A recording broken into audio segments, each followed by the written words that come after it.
need to know if I'm in the wrong here. I, 29 male, I'm getting married to my fiancé, 31 female. As a kid, it was always a running joke between my mom and I that if she got married, she would have dandelions at the wedding. They would be in her bouquet, the decorations everywhere. Sadly, my mom won't be at my wedding. She's declining fast and probably won't make it another month. So, I want dandelions to be at the wedding to symbolize her. I went to my fiancé with this as she is doing most of the planning, and told her that I want some dandelions in her bouquet and on table decorations. She made a face and told me those flowers won't hold up for it. I told her we could get fake ones off Amazon or somewhere. She told me she will not have weeds in all of the wedding photos. I was shocked and we started arguing, but got nowhere. I left to cool off and her maid of honor called me and told me I was a jerk, that the weed has no place at the wedding. And how dare I ask her to walk down with something my mom wanted to do at her wedding? Am I the a-hole? Now for the top comments before the mini update. So your fiancé refuses to have even one dandelion as a tribute to your dying mother? She sounds cold AF. Not the a-hole. If this were me, I would be getting married tomorrow in the hospital room or wherever my significant other's mother was while she's still here, surrounded by as many dandelions as possible. Having another ceremony/reception etc. later with everyone else is always an option. Not the a-hole, but do reconsider this relationship OP. Massive red flag. Not the a-hole. Get one and place it in your boutonniere. That way, you are honoring your mom, and it will be in all the pictures.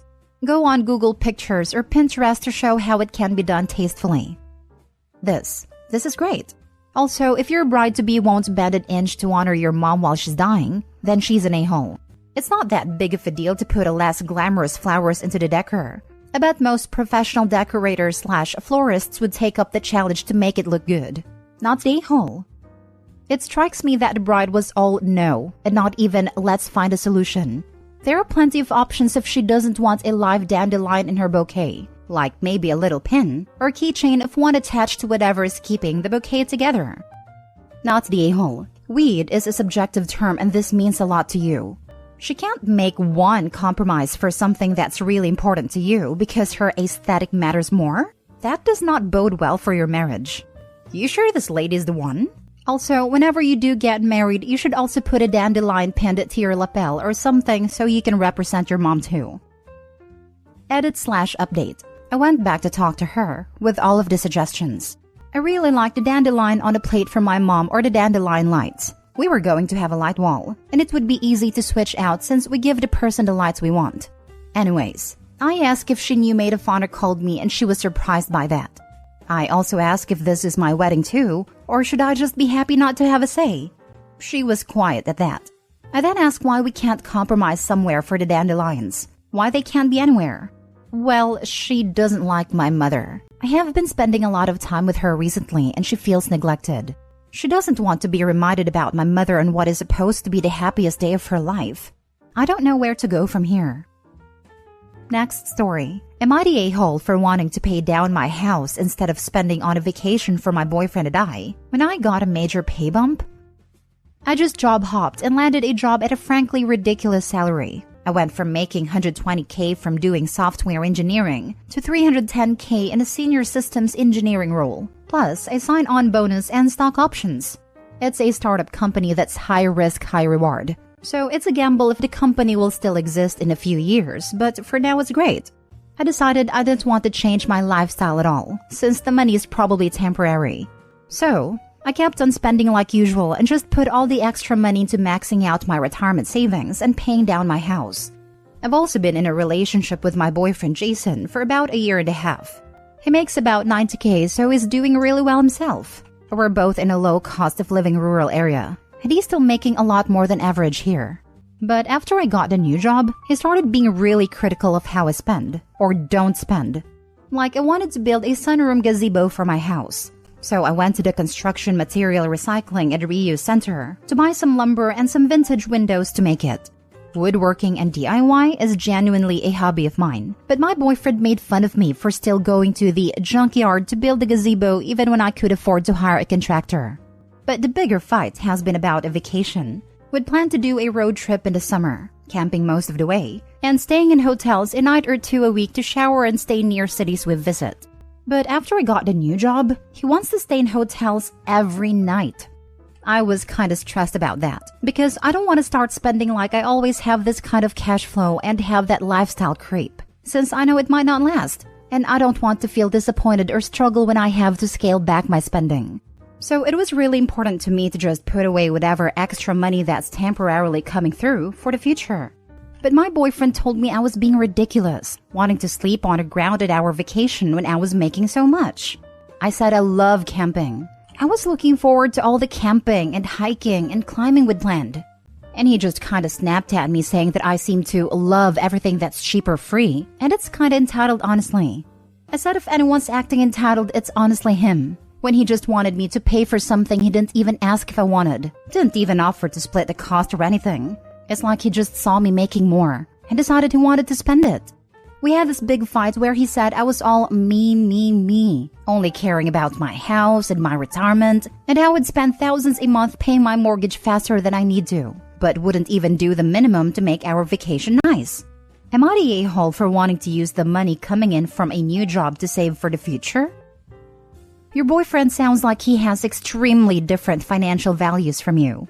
The concerning thing here is that he refuses to respect your financial values and seek to impose his on you. He absolutely feels entitled to your money. It's fantastic this happened now, because he's showing you who he is before the relationship gets more serious. And this isn't the guy. Not the a-hole. OP, you don't have to pay for any fancy vacation if you don't want to, but this is more than that. It's about incompatibility with a change of circumstances and entitlement on his part. If you lose your high-paying job tomorrow, will he make good of all the money he made you spend on a vacation the way he wanted? I think the answer is no. So decide about the bigger thing now, aka finance, since money issues are going to crop up frequently from now on with this attitude. Do you want to fight to keep your money and spend it sensibly, or indulge in a tug-of-war with a man who clearly doesn't respect your boundaries? The fact that he's seeing paying off a mortgage and saving for retirement as entitled is a big red flag. Either he doesn't see this relationship lasting long-term, because otherwise, solid investments like real estate and retirement savings would eventually benefit them both. Or he doesn't think that planning for the future is valid. Yeah, to be honest, it sounds more like he's saying, you're getting all this money and you're not spending it on me. You're selfish. Kinda entitled. Not the a-hole. It's your job, your money, and pretty rude for your boyfriend to decide how you should spend it. If he wants to be a big spender, he should find a job where he makes more. You aren't all me, because you are literally looking forward to a trip where you'd be spending a lot of close time with him. For you, it's about the simple things. For him, it's about money. Your money. Exactly. Plus, I think OP's being really smart with her money here. With the way things are in this current economy, I think being careful about where you spend your money is a necessity. Paying off the debt as soon as you can is what everyone should try to do, so not the a-hole. And if OP wants a future with her boyfriend, then she should have an open and serious discussion about financial priorities, so that both of you are on the same page about your spending habits and expectations towards each other. Next story. Am I the a-hole for calling my girlfriend disgusting and telling her she should be ashamed when she was crying? I'm a 40-year-old man and my girlfriend of a year is 38. She has a daughter from a previous partner who is 14 and a freshman in high school. I went over there yesterday to find my girlfriend crying. I tried to figure out what was going on and where I can help when she told me she was crying about her daughter and how she is doing in school. I love her daughter. She's the sweetest girl ever. And I wish my daughters were as well behaved as her. If I have to describe her daughter, she has a nice friend group, does not have troubles with bullies, and generally seems very happy. I bet you're wondering why her mother would be crying if this was the case. My girlfriend was crying because her daughter is not the popular athlete, cheerleader, homecoming queen that she was in school. Her daughter marches to the beat of her own drum, which I think is the best anyone can hope for. Yes, she's a little bit dorky, but her own mother referred to her as a loser during this crying fit. She's very into anime. Her and some friends actually started an anime club at their school, Pokemon and video games. Most of her wardrobe is black t-shirts with anime or video game characters on them. Again, she's a happy kid. She's got her social circle who all have similar interests. It's just not the circle her mom wishes she was in. Here are some quotes from her during this that turned me red. I never would have imagined my daughter would be a dweeb. She needs to grow out of this before college. And my personal favorite, I wouldn't have been caught dead with kids that look like that. I called her disgusting and told her she should be ashamed of herself. I said her daughter is happy, and how would she feel to hear her mom crying about her perceived popularity? I told her how lucky she has it, that her daughter doesn't deal with a lot of the issues kids these days have. This ends with her being upset with me because instead of consoling her when she was crying, I called her names. I don't think the crying means anything. She was saying horrible things. Now for the comments. Not the a-hole. Not gonna lie, I had my mind made up when I read a title, but her words are absolutely disgusting. Having a happy, healthy child is what her focus should be, not her popularity. Don't ignore her words though. She's just shown her true colors. I agree that the OP is not the a-hole here. Initially, I thought he would be the a-hole, but after reading the post, he actually wasn't at all. As long as the daughter is safe and healthy and happy, the mom has no cause for complaint, and she is in fact the one who's acting like the a-hole in these circumstances. Not the a-hole, OP.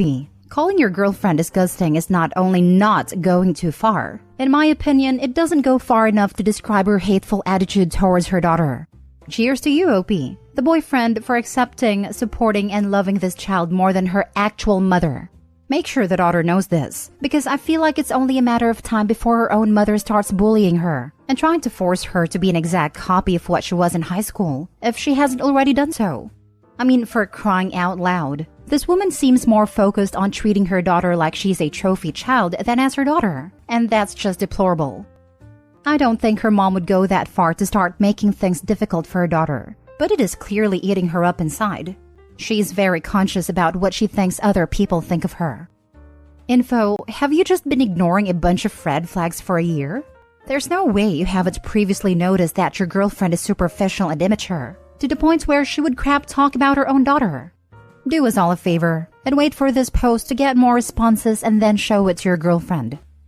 I have. I guess it's not frequent enough for me to believe there's a pattern.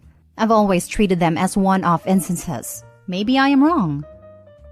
Last story. Am I the a-hole for not letting my brother's girlfriend sit with us at my wedding? So I just got married and I've been planning this wedding for almost 2 years, and I wanted it to be perfect. My brother was best man, my sisters were bridesmaids, and my brother had been with his girlfriend for a while. She still hasn't warmed up to me, and frankly, it seems like she doesn't like me, but I invited her as a guest anyway. After the ceremony, I specifically wanted the bridesmaids, maid of honor, best man, and groomsmen to be seated with my husband and I, at least until the photographers were done catching candid shots. My brother went to pull up a chair for his girlfriend and I asked him not to. We needed to keep the colors matching and numbers, even for the photos.